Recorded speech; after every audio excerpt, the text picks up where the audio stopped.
Allahumma salli ala Muhammad wa ali Muhammad. Donc, à mon tour, donc, je vous félicite pour la naissance de l'imam Sajjad alayhi salam, en l'honneur duquel donc, nous avions organisé cette session, ces cours. Aujourd'hui, le petit mot de l'imam Sajjad que nous allons évoquer, c'est la meilleure clé des choses et la sincérité, c'est-à-dire l'ikhlas. Et le meilleur saut, c'est-à-dire ce qui termine, est la fidélité, el wafa. Donc ça donne une philosophie générale de la conduite de notre vie. L'ikhlas est la clé de toute chose, de toute bonne chose. Et en même temps, la persévérance et la fidélité est aussi la clé de la réussite. Allahumma salli ala Muhammad wa ali Muhammad. Donc aujourd'hui, maintenant, donc si on rappelle ce qu'on a fait jusqu'à maintenant, on a fini la première introduction générale, puis la seconde. On a vu hier les principaux moments de la vie de l'imam Sajjad. Maintenant, aujourd'hui, nous allons voir l'imam Sajjad en tant qu'imam de Karbala à Médine.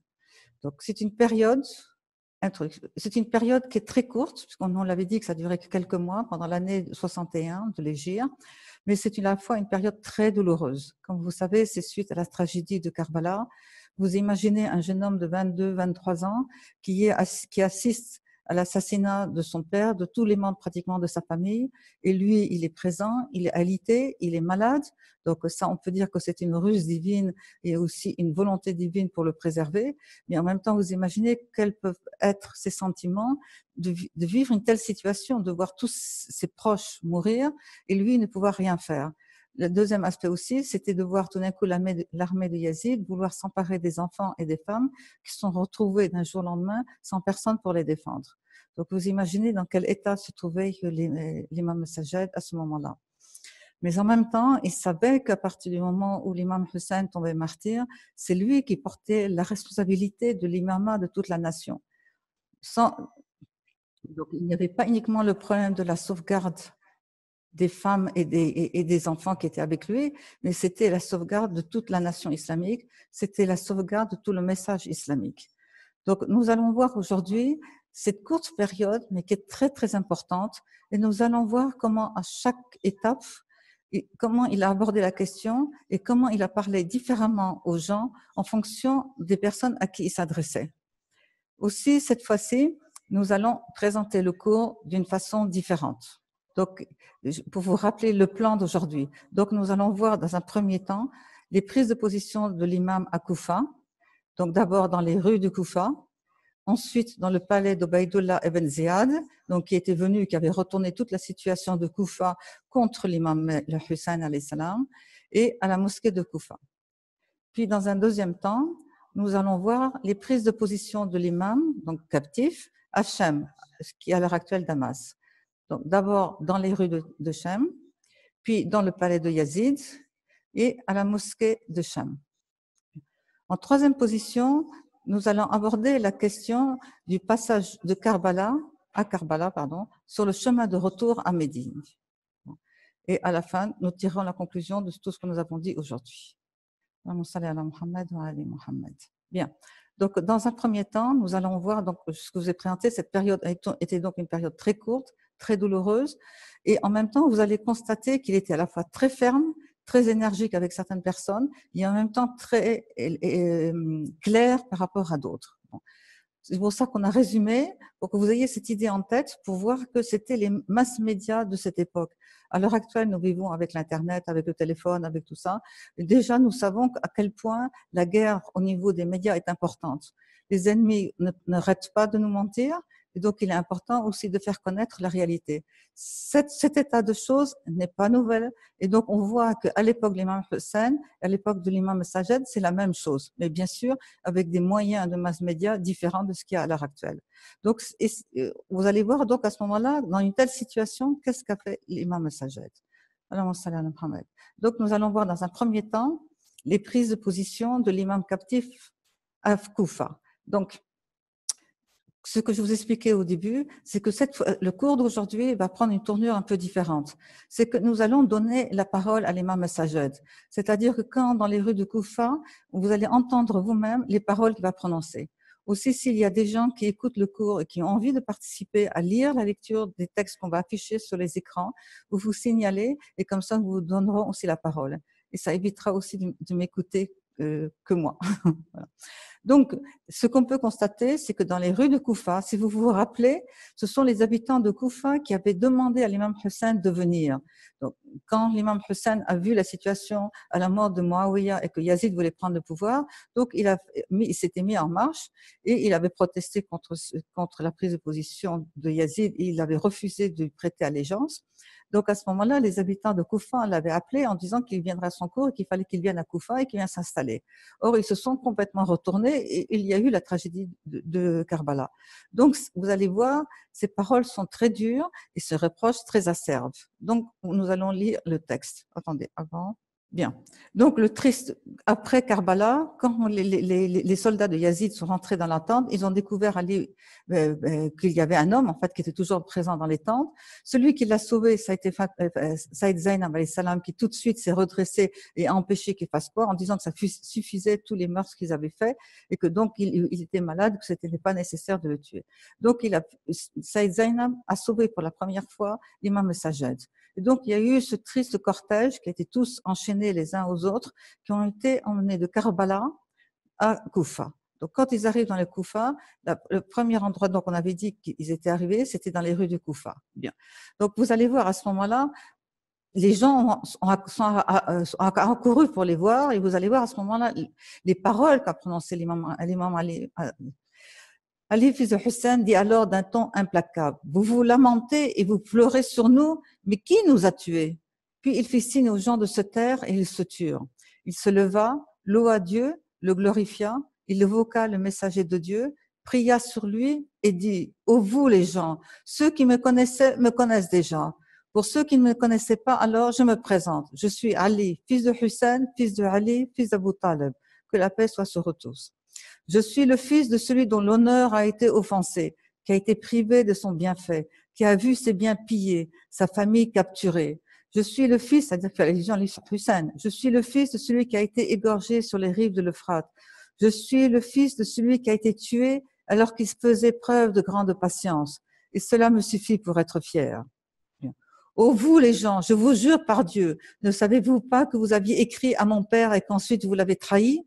Que vous vous étiez personnellement engagé, que vous lui avez prêté serment d'allégeance et qu'ensuite vous l'avez tué? Périssez pour ce que vous avez fait. Combien exécrable est votre avis? De quel œil regarderez-vous le messager de Dieu quand il vous dira « Vous avez tué ma famille et outragé mon honneur. Vous ne faites pas partie de ma communauté. » Donc des voix s'élèvèrent de toutes parts et l'imam Ali poursuivit ses propos. Dieu fait miséricorde à tout homme qui accepte mon conseil, qui garde mes recommandations en Dieu, son messager et les gens de sa maison, car nous avons dans le messager de Dieu un très bel exemple. Tous répondirent, ô fils du messager de Dieu, nous avons entendu et nous tous sommes obéissants. Sauvegardant ton pacte, ne te délaissant pas ni te rejetant. Donne-nous des ordres et que Dieu te fasse miséricorde. Nous sommes en guerre contre ceux qui sont en guerre contre toi et en paix avec ceux qui font la paix avec toi. Nous te vengerons et nous nous vengerons contre ceux qui t'ont opprimé et qui nous ont opprimés. Vous allez voir qu'est-ce que répond à ce moment-là l'imam Ali. Jamais de la vie, parce que ça fait première fois, deuxième fois qu'il les trahissent, jamais de la vie. Ô traîtrise, fourberie, subterfuge entre vous et les passions de vos âmes. Vous voulez venir à moi comme vous êtes allés à mes pères auparavant? Non, par Dieu. La blessure d'avoir tué mon père hier et les gens de sa maison avec lui n'est pas encore cicatrisée. Je ne suis pas habituée à la disparition du messager de Dieu, ni à celle de mon père, ni à celle des fils de mon père. Mon chagrin pour lui est loti dans mon épiglotte. L'amertume causée par sa mort entre mon larynx et la gorge, et l'angoisse étreint ma poitrine. Ma demande est que vous ne soyez pas pour nous, ni contre nous. Vous voyez comme ces paroles sont dures, catégoriques, etc. Il récita ces quelques vers. Il n'est pas étonnant que Hussein fût tué. Son père était meilleur et plus noble que Hussein, c'est-à-dire l'imam Ali alayhi salam. Ne vous réjouissez pas, ô habitants de Koufa, de ce qui a touché Hussein. Ce qui arriva au premier était plus grave encore, c'est-à-dire l'imam Ali alayhi salam. Il fut tué sur les rives du fleuve.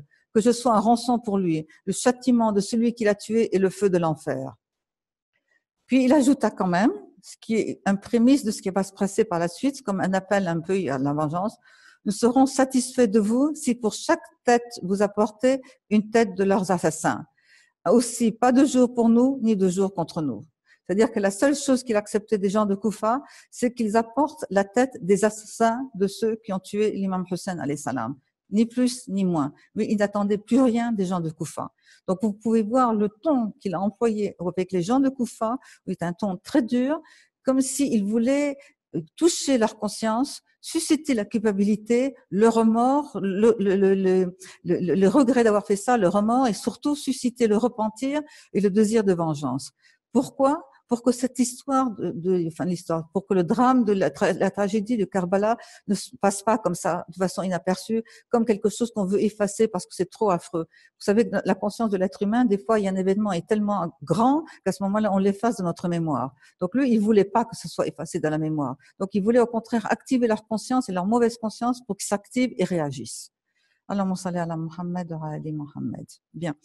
Donc, après avoir été dans les gens, il a été emmené dans le palais de Ubaydullah ibn Ziyad. Bon, à ce moment-là, Abdullah ibn Ziyad, quand il fut emmené, ce dernier remarqua la présence de l'imam Hussein. Donc, il demanda, mais il ne pensait pas qu'il allait trouver donc le thème qui va être trouvé ici. Donc, il ne pensait pas qu'il allait trouver un jeune homme parmi ses femmes et ses enfants, parce qu'il avait quand même 22, 23 ans, c'est un homme même. Donc, il demanda qui est-ce surpris de trouver un jeune homme parmi les hommes, les femmes et les enfants. Quand ils furent emmenés devant Ubaydullah ibn Ziyad, ce dernier remarqua la présence de Ali, fils de Hussein. Il demanda « Qui est-ce » surpris de trouver un jeune homme parmi les femmes et les enfants. On lui répondit qu'il s'agissait de Ali, fils de Hussein. Il répliqua « Dieu n'a-t-il pas déjà tué Ali, fils de Hussein » L'imam Ali répondit « J'avais un frère, Ali, fils de Hussein, et des gens l'ont tué. » Ubaydullah répliqua « Non, Dieu l'a tué. » L'imam Ali répondit « Dieu accueille les âmes au moment de leur mort, il reçoit aussi celles qui dorment sans être mortes. » Ubaydullah dit « Tu as l'audace de me répondre, emmenez-le et frappez-le à la nuque. » C'est-à-dire tuez-le. Quand Sayyida Zaynab, la tante de l'imam Ali, entendit cela, elle intervint tout de suite. « Oh Ibn Ziyad, tu n'as épargné personne de notre famille. Si tu as décidé de le tuer, alors tue-moi avant lui. » De son côté, l'imam Ali dit « Tu me menaces de me tuer? Ne sais-tu pas qu'être tué est une coutume pour nous et que notre honneur est le martyr ?» Ibn Ziyad recula puis ordonna qu'on emmenât Ali, fils de Hussein, et sa famille dans une maison à côté de la plus grande mosquée. Lui-même se rendit à la mosquée pour annoncer aux habitants de Koufa la mort de Hussein et la victoire de Yazid en ces termes. Merci à Dieu qui a mis en évidence le vrai et ses tenants, qui a donné la victoire au commandant des croyants, Yazid, ainsi qu'à son parti, et qui a tué le menteur et fils de menteur et ses partisans. Bien. Donc, il se rendit à la mosquée.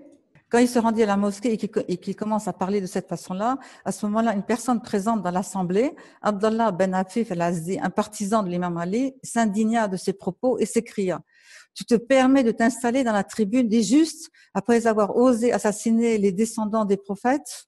Bon. Ces paroles activèrent la colère des gens présents contre Ubaydullah. Donc, quand il a vu que les gens allaient se révolter contre lui, à la tombée de la nuit, Ubaydullah ben Ziyad fit tuer Abdallah ben Afif al-Azdi dans sa maison et le crucifia à sa porte pour terrifier tous les habitants de Koufa. Le lendemain, Ubaydullah exposa la tête de l'imam Hussein et des autres dans les rues de Koufa pour terroriser encore plus les gens. Puis il fit reprendre la route aux femmes et aux enfants, enchaînés les uns aux autres vers Cham, des têtes des martyrs en tête du cortège. Partout où il passait, donc l'imam messager Saïd Zainab alayhi salam faisait de virulents discours dénonçant les crimes de Yazid pour faire prendre conscience aux gens l'énormité du crime perpétré par Yazid contre la famille du prophète Mohammed et les pousser à les rejeter. Je l'avais dit déjà un premier cours, mais je vous le rappelle, si ce n'était la miséricorde de Dieu et la miséricorde du prophète Mohammed, un tel événement aurait amené l'engloutissement de la terre et de tous ses habitants. Plusieurs fois, il s'est passé dans les versets coraniques font allusion comment des événements catastrophiques ont retourné toute la situation. C'est grâce à la miséricorde de Dieu et la miséricorde du prophète Mohammed qu'il ne s'est pas passé une telle chose au moment du martyre de l'imam Hussein alayhi salam. Donc voilà au niveau des positions. La présence de Abdallah ibn Afif al-Azdi rappelle ce que j'avais évoqué précédemment, ce qu'on avait appelé les formations chiites informelles. C'est-à-dire qu'il y avait des éléments un peu encore, c'est une région où il y avait Ahl el-Bayt qui était répandu, les enseignements d'Ahl el-Bayt étaient répandus. Donc, il y avait des gens qui étaient encore solidaires avec Ahl el-Bayt et qui étaient prêts à se lever, même en sachant qu'ils allaient mourir, pour défendre Ahl el-Bayt. Et Abdallah ibn Afif al-Hazdi est un exemple justement de cette existence de cette formation chiite informelle dont on avait fait allusion précédemment. Bien. Maintenant, on va parler de la deuxième prise de position de l'imam, captif à Shem. Bon, moi, je vous rappelle dans les rues de Shem. Je vous rappelle que tout le pays de Shem avait été conquis par l'intermédiaire de Muawiyah et Yazid, le frère de Muawiyah. Et puis, ça veut dire, et puis, donc, Yazid est mort, ça a été Muawiyah qui a pris la relève. Les deux ont été nommés gouverneurs par les califes avant l'imam Ali alayhi salam. Donc, les habitants du pays de Shem n'avaient connu l'islam que par l'intermédiaire de Muawiyah. C'est-à-dire qu'on ne se trouve pas dans la même situation que les habitants de Koufa. Les habitants de Koufa connaissaient qui était l'imam Hussein alayhi salam. Ils savaient qu'il était le petit-fils du prophète. Ils savaient que tout ça, ils le savaient, donc ils savaient l'énormité de la tragédie du Karbala. En ce qui concerne les habitants de Shem, ils étaient totalement dans l'ignorance. Ils ne savaient que ce que Muawiyah leur a dit. Donc pour eux, ceux qui ont été tués là-bas, ce sont les rebelles contre l'islam. C'est pour ça qu'on va vous lire, vous allez voir à ce moment-là comment l'imam Sajed va parler aux habitants de Shem. Et vous allez voir à ce moment-là qu'il va prendre tout à fait un autre ton, il va prendre une autre façon d'argumenter qui est aussi très profitable pour nous à l'heure actuelle quand on veut parler à des gens qui ne connaissent pas la réalité par ignorance, pas par... Donc à ce moment-là, il se fait connaître en se référant au noble Coran. Et là, nous allons avoir un dialogue entre l'imam Sajed alayhi salam et un vieil homme de Shem qui lui commence à dire, je ne sais pas si je l'ai mis, donc voici, voilà. Donc, en voyant arriver ce cortège de femmes et d'enfants arriver près de la mosquée de la ville de Shem, un vieil homme habitant cette ville leur dit « Louange à Dieu qui vous a tués, anéantis, et a soulagé le pays de vos hommes et a donné à Yazid la mainmise sur vous. » Bon. Quelle a été à ce moment-là la réponse de l'imam Hussein? Ali, fils de Hussein, lui répondit « Ô vieil homme, as-tu lu le Coran? Oui. As-tu lu ce verset? Dis, je ne demande aucune rétribution pour cela, si ce n'est l'affection envers mes proches. Oui. C'est nous les proches. Ô vieil homme, as-tu lu ce verset? Oui, Donnez aux proches. Donnez aux proches ce qui leur est dû. Nous sommes les proches. Ô vieil homme, as-tu lu ce verset? Sachez, quel que soit le butin que vous preniez, le cinquième revient à Dieu, au messager et à ses proches. Oui, je l'ai lu. Mais c'est nous les proches. Ô vieillard, as-tu lu ce verset? Ô les gens de la maison, Dieu veut seulement éloigner de vous la souillure et vous purifier totalement. Oui, je l'ai déjà lu.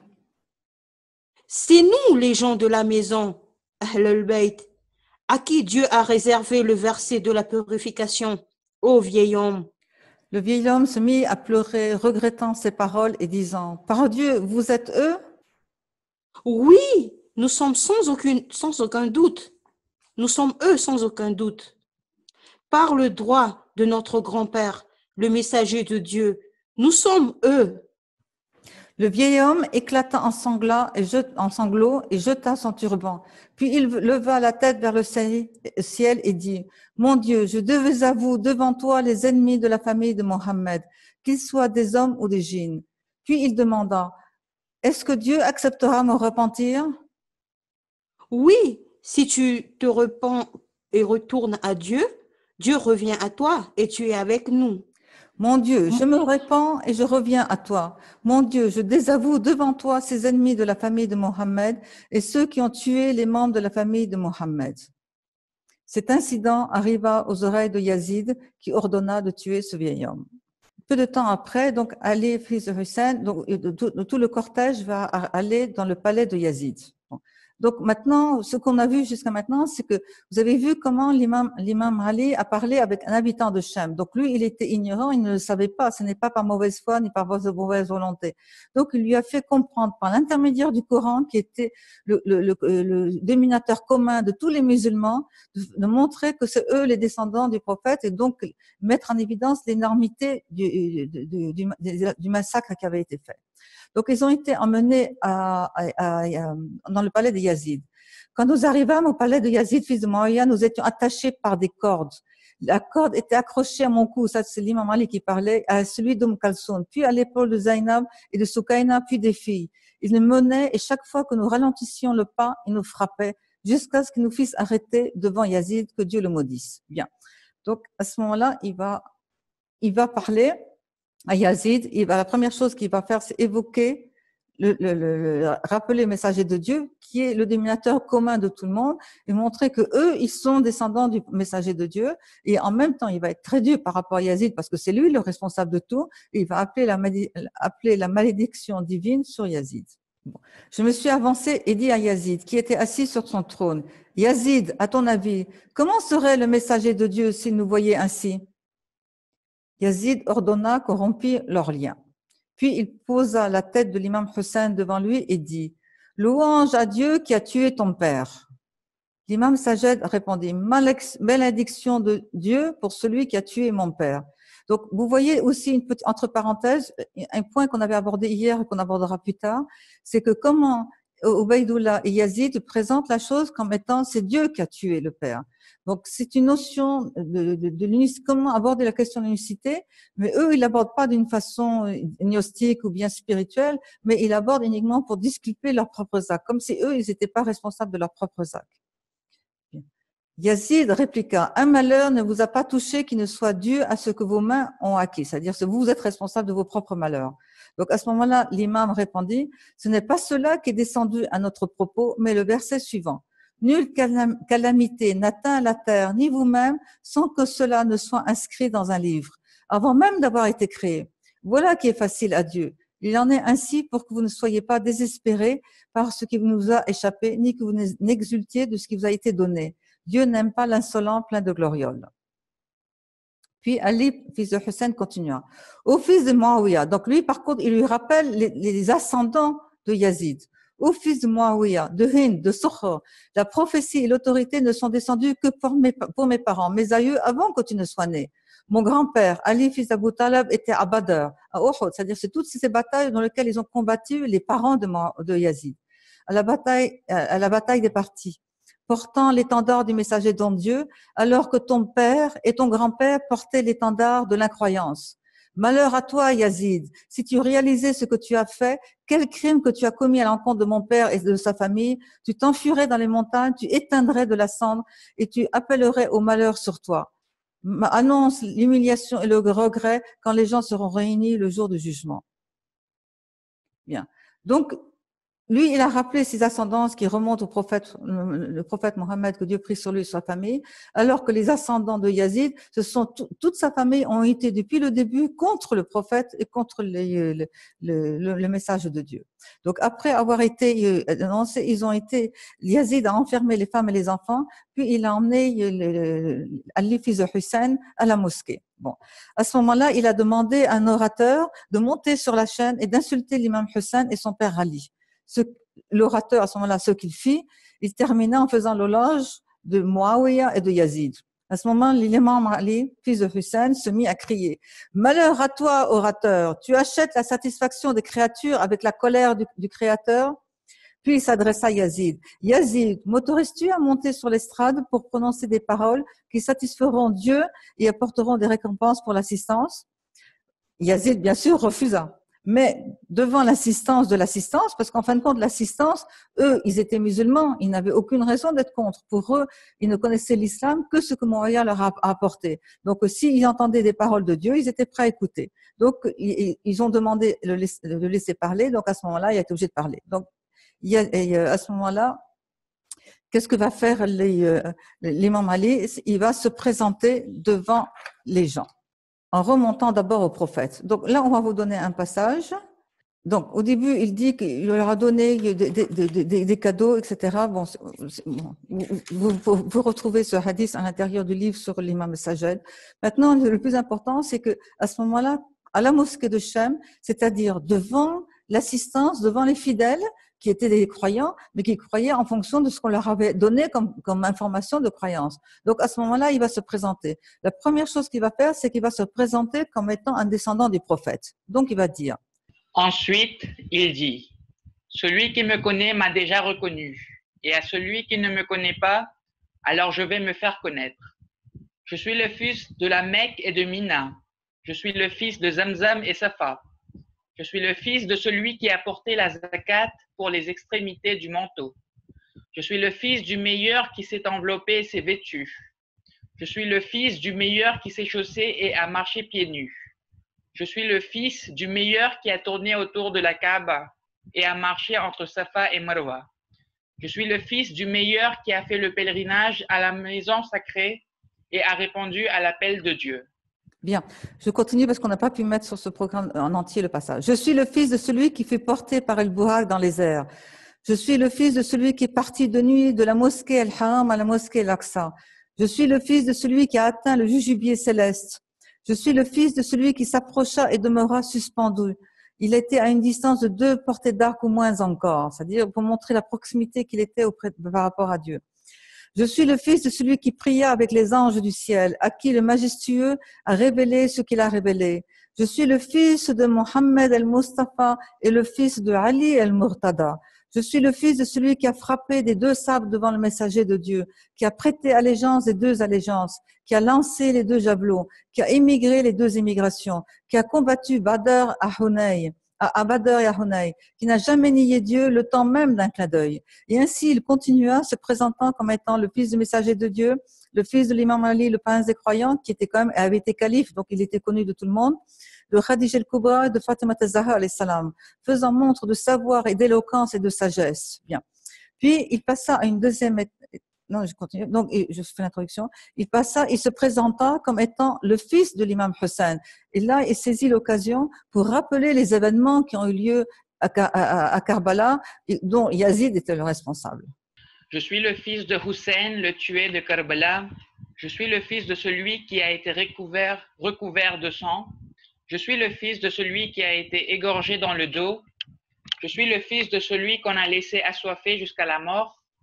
Je suis le fils de celui à qui on a interdit l'accès à l'eau alors qu'il était permis au reste du monde. Je suis le fils de celui qui a été abattu à Karbala. Donc là aussi, je vais continuer parce qu'on n'a pas pu mettre tout le texte. Je suis le fils de celui dont les femmes ont été capturées. Je suis le fils de celui dont l'honneur a été outragé à Karbala. Je suis le fils de celui dont le corps est en terre et la tête ailleurs. Je suis le fils de celui dont les femmes ont été capturées et emmenées à Shem en sacrifice. Je suis le fils de celui qui n'avait ni défenseur ni protecteur. Je suis le fils de celui qui a été pleuré par les djinns dans les ténèbres et pour lequel se sont plaints les oiseaux dans l'air.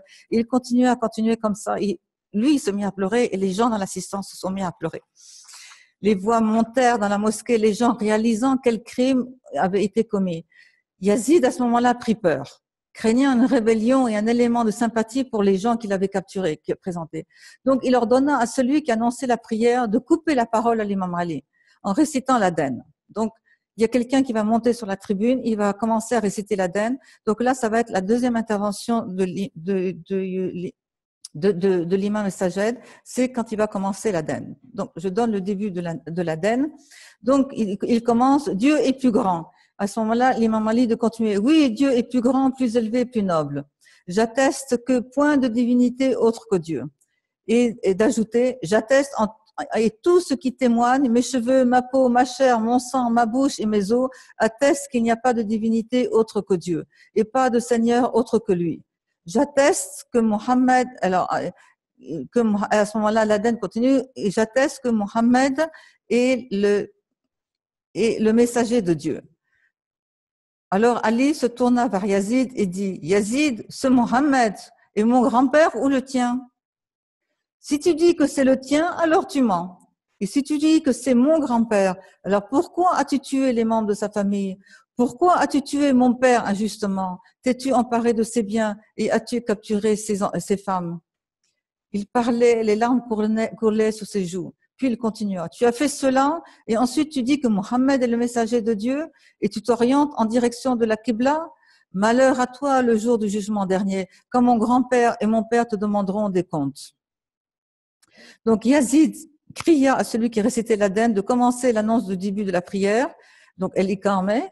Puis Yazid prit la position de la prière et certains prièrent derrière lui et d'autres non, puis se séparèrent. Bien. Qu'est-ce qu'on peut constater? C'est que quand l'imam Sajed s'adresse aux habitants de Shem, il leur apporte des informations, il se présente, il leur apporte des informations. Ces informations que Muawiyah et Yazid leur ont pas du tout données et donc qu'ils ont complètement ignoré complètement. Mais en même temps, il fait le lien avec ce que savaient les habitants de Shem. À cette époque-là, Muawiyah ou Yazid avait pris le pouvoir en gardant certaines choses de la religion du prophète, c'est-à-dire le Coran et le fait que le prophète Mohammed était le prophète envoyé par Dieu. Donc, c'est ce dominateur commun que lui, il a exploité et sur lequel il est revenu. Donc, d'un côté, on a vu avec les habitants de Shem, il a fait allusion au Coran pour prouver qui il était. Et là, devant l'auditoire, c'est-à-dire les gens qui venaient à la prière, donc c'était des gens qui étaient de bonne foi et qui voulaient prier Dieu, à ce moment-là, il se présente que lui, il proclame l'unicité de Dieu. Donc, ce n'est pas un polythéiste ni un incroyant. Deuxièmement, il dit, mais nous, on est représentants du prophète Mohammed. Et en même temps, il est très sévère par rapport à Yazid. C'est-à-dire que Yazid, son sort, il est inéluctable par rapport à l'enfer. Bien. Après cette histoire-là, leur captivité, ils ont été amenés en captivité.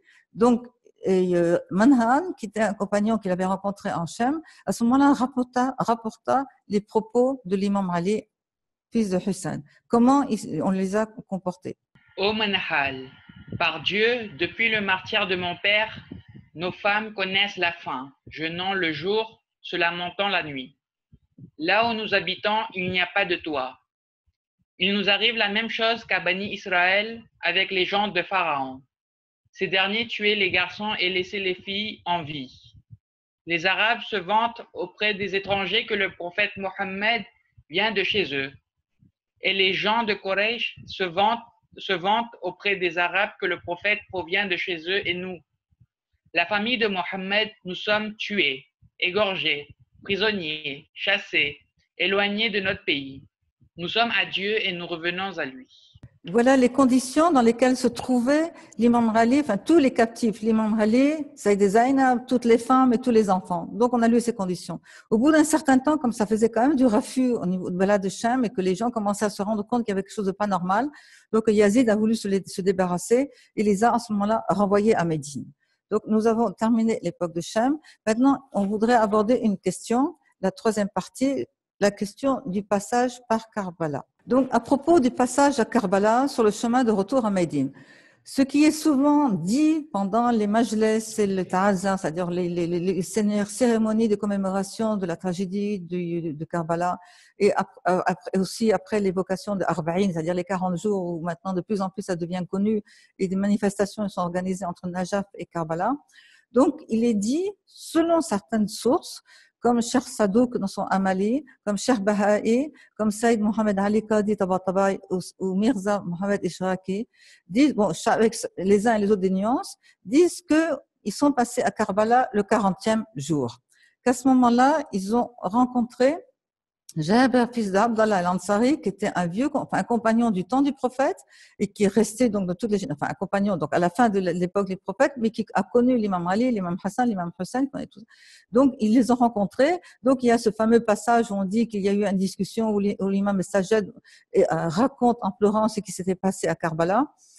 Et puis après, le troisième point qui est dit, c'est qu'ils seraient passés à Karbala et qu'à ce moment-là, ils auraient ramené les têtes des martyrs, la tête de l'imam Hussein alayhi salam et la tête des autres martyrs et à Karbala et les auraient enterrés avec leurs corps respectifs, c'est-à-dire sous terre. Donc ça veut dire que leurs corps et les têtes ont été rassemblés. Bien. Cependant, cette version des faits est très contestée historiquement. De grands savants comme El-Majlisi, Shahid al-Mutahhari, Saïd Abbas al-Koumé considèrent comme impossible le passage du cortège à Karbala. Ne serait-ce qu'en faisant le calcul du temps, et on serait aussi, si on regarde le trajet, ça leur faisait faire un grand détour, et il n'y avait aucune raison pour que Yazid veuille leur faire faire ce grand détour. Cependant, la question que est-ce que Jaber, fils d'Abdallah, était présent à Karbala, certains savants disent que ce n'est pas impossible, ça ne pose pas le problème. Le problème qui est, c'est la question du passage par Karbala au bout du 40e jour. Donc, et même ils disent que par contre, une rencontre, qu'il y ait eu une rencontre entre l'imam Sajjad et Jaber ben Abdallah Ansari, ça remonte plutôt des histoires d'un mythe plutôt qu'autre chose, des traditions qui ont été répétées dans les magistrats Haza, mais qui n'ont peu de fondement réellement. Bien. Donc, nous vous invitons à voir, il y a eu un cours virtuel qui a été fait sur ce cours-là, sur ce sujet-là, qui s'appelle Arba'in de Hussein, Histoire et Fondement, que vous trouvez aussi sur le site Nour. Et il y a dans les sessions 2 et 3, et sont abordés les avis des uns et des autres et comment est discutée cette question-là. Voilà. Mais par exemple, Cher Moufid, qui est une grande référence en général, est considéré comme sérieux sur la question de rapporter des informations sur l'imam Hussein, mais sur les autres imams, ne fait pas du tout mention au passage par Karbala. Donc nous avons quand même tenu à en parler parce que c'est souvent abordé. Bien. Maintenant, en conclusion, donc qu'est-ce qu'on peut dire? Ce moment-là, c'est-à-dire on a vu que pendant cette période-là, Yazid était par rapport au pouvoir omeyyade très dur, que ce soit contre Ubaydullah ibn Ziyad, que ce soit contre Yazid, il n'y a aucune ambiguïté, il est très dur, il appelle à la malédiction, il soulève leur responsabilité et nie totalement le fait qu'on dise que c'est Dieu qui les a tués. C'est eux qui sont responsables de ces massacres et c'est eux qui, le jour du jugement dernier, seront jugés par rapport à ça et leur devenir est l'enfer direct. Donc, aucune ambiguïté, affrontement direct par rapport aux États, par rapport au pouvoir. Ça, c'est une position qu'on ne verra plus par la suite. Bien. Donc, le premier point, c'était important de les dénoncer. Deuxième point, ce qu'on peut voir, c'est que selon l'endroit où ils se trouvaient, l'imam Sajjad parlait différemment aux gens. On a vu à Koufa, qui connaissait Ahl al-Bayt, qui connaissait le prophète, qui les connaissait tous. Donc, ce n'est pas par ignorance qu'ils n'ont pas été à leur secours, c'est par Hubb ad-Dunya, c'est le fait d'être attaché à ce monde et que c'est vrai qu'ils les aimaient, mais ce n'était pas, qu'ils aimaient Ahl al-Bayt, mais ce n'était pas suffisant pour être prêts à se sacrifier pour sauver la vie de l'imam Hussein alayhi salam. Non seulement ils n'étaient pas prêts à se sacrifier, mais deuxièmement, ils ont trahi parce qu'ils les ont appelés à l'allégeance. Et encore maintenant, il dit on est prêt à prêter allégeance malgré tout ce qui s'est passé. Donc à ce moment-là, il a des paroles très dures pour essayer de soulever la mauvaise conscience, les pousser au remords, au repentir et aussi demander la vengeance de l'imam Hussein. C'est-à-dire au moins que sur terre, ceux qui ont tué l'imam Hussein ne dorment pas tranquilles et au contraire qu'ils soient punis pour leur agissement. Bon. Ça, c'est un troisième aspect aussi positif à remarquer, c'est quand ils se retrouvent dans des régions où les gens, en fin de compte, n'ont connu l'islam que à travers Muawiyah, donc il y a une inhérence, mais qui n'est pas de leur faute, c'est la situation dans laquelle ils vivaient. À ce moment-là, il a essayé de s'appuyer sur des arguments qui étaient communs et à partir desquels ces gens-là pouvaient découvrir la vérité. Donc, que ce soit le Coran, que ce soit le prophète Mohammed. Ça aussi, c'est une leçon qui est utile pour nous à l'heure actuelle, parce que quand on est amené à discuter avec d'autres gens qui n'ont pas les mêmes opinions que nous, il est important de trouver les bases communes sur lesquelles on peut discuter pour avancer petit à petit et mettre en évidence la vérité. Et voilà, troisième point. Troisième point aussi, c'est que pourquoi il a fait ça? Bon. À l'heure actuelle, comme je l'avais dit au début, c'était donc un moment d'exception dans sa vie. Son rôle principal fut d'information. À cette époque-là, il n'y avait pas le téléphone, il n'y avait pas les informations comme maintenant, etc. Donc, il était important que ce qui s'était passé à Karbala, à ce moment-là, c'était le désert, c'est-à-dire il s'était pas habité, donc il n'y avait pas de témoins. Donc, il était important que ce qui s'est passé dans le désert de Karbala soit connu, qu'il ne passe pas un événement sous silence, donc à ce moment-là, on parte dans les oubliettes. Donc, son premier rôle a été, c'est d'informer les gens, que ce soit dans tous les endroits où ils sont passés, ils ont informé. Donc, au point même qu'à l'heure actuelle, même dans les livres d'histoire occidentaux, ils font allusion à cette histoire. Bien sûr, pas avec toutes ces dimensions, mais il s'est passé quelque chose dans le désert à Karbala. Bon. Donc, il y avait un premier niveau d'information. Le deuxième niveau, c'est de mise en garde, c'est-à-dire soulever la gravité d'un tel événement et de mettre en garde aux gens devant ce type de crime C'est un crime catastrophique, dramatique, et que s'il n'y avait pas eu la miséricorde de Dieu, ça aurait été catastrophique pour tous les gens sur terre. Bien. Et troisièmement, il a ce qu'on a appelé éveil de conscience, donc on ne voulait pas dire autre chose que agitateur, etc.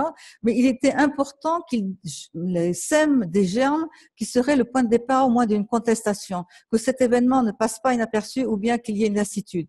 La répression va exister, mais il y a quelque chose qui est plus important que la répression.